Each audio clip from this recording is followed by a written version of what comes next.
एक गुजराती बिजनेसमैन हुआ करते थे, उनका नाम था दादा अब्दुल्ला।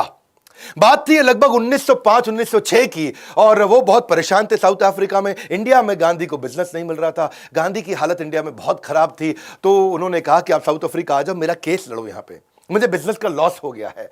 और इनकी उन्होंने वहां टिकट करा दी। फर्स्ट क्लास में जब गांधी वहां ट्रैवल कर रहे थे तो साउथ अफ्रीकन अंग्रेजों को वहां पे बड़ा बुरा लगा। गांधी कैसे काला आदमी पहले फर्स्ट क्लास में बैठेगा, बाहर निकल यहां से। तो गांधी को जब डिपार्टमेंट वहां से कंपार्टमेंट से बाहर फेंका गया, गांधी को बुरा लगा, लेकिन वो कुछ बोले नहीं। गांधी को मारा पीटा भी गया वहां पे। जब कोर्ट में जज ने उनको बोला भाई अपनी टर्बन गुजराती पगड़ी उतार नीचे रख, तो गांधी ने वहां से पगड़ी भी उतार दी। गांधी वहीं रहे क्योंकि उनका 1 साल का कॉन्ट्रैक्ट था, और सहते रहे वहां पे। उनकी कई बार बेइज्जती हुई, सहते रहे। 2 कारण, एक पैसे की कमी थी, दूसरा 1 साल का वचन देकर के आए थे दादा अब्दुल्ला को कि ठीक है तुम्हारे लिए 1 साल तक केस लड़ूंगा। गांधी बाद में हीरो की तरह निकल करके आए। उन्होंने बाद में 1 साल कॉन्ट्रैक्ट पूरा होने के बाद सिविल डिसोबीडियंस मूवमेंट पहली बार साउथ अफ्रीका में चालू किया।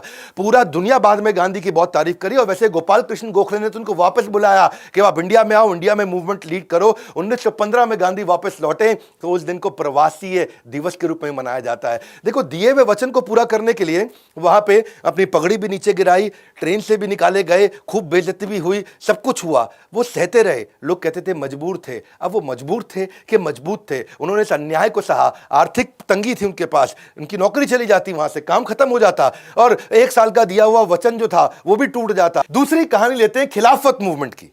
खिलाफत मूवमेंट क्या था? ये 1919 से 1924 तक, यानी कि 5 साल चला था। ये एक धर्म गुरु हुआ करते थे, खलीफा, टर्की में।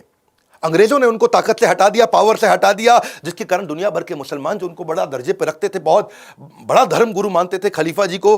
तो फिर उन्होंने कहा भैया ये तो हमारे को तो सारे मुसलमान एक हो गए देश में। खलीफा मूवमेंट चालू हुआ, क्षमा चाहता हूं, खिलाफत मूवमेंट चालू हुआ। गांधी जी ने सोचा मैं वैसे तो कम्युनल नहीं हूं, लेकिन देश के मुसलमानों को अगर देश के लिए मुझे एक साथ लेना है तो उनका दिल जीतना पड़ेगा।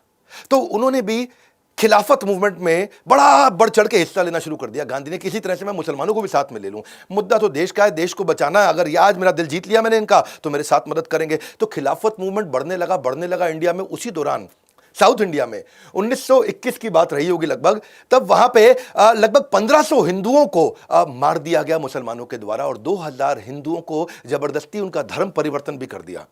जबरदस्ती जब उनका धर्म परिवर्तन किया गया, गांधी चुप रहे, क्योंकि गांधी उस समय मुसलमानों का दिल जीतना चाहते थे। और सारे हिंदू भी परेशान हो रहे थे कि गांधी क्यों नहीं बोल रहे हैं।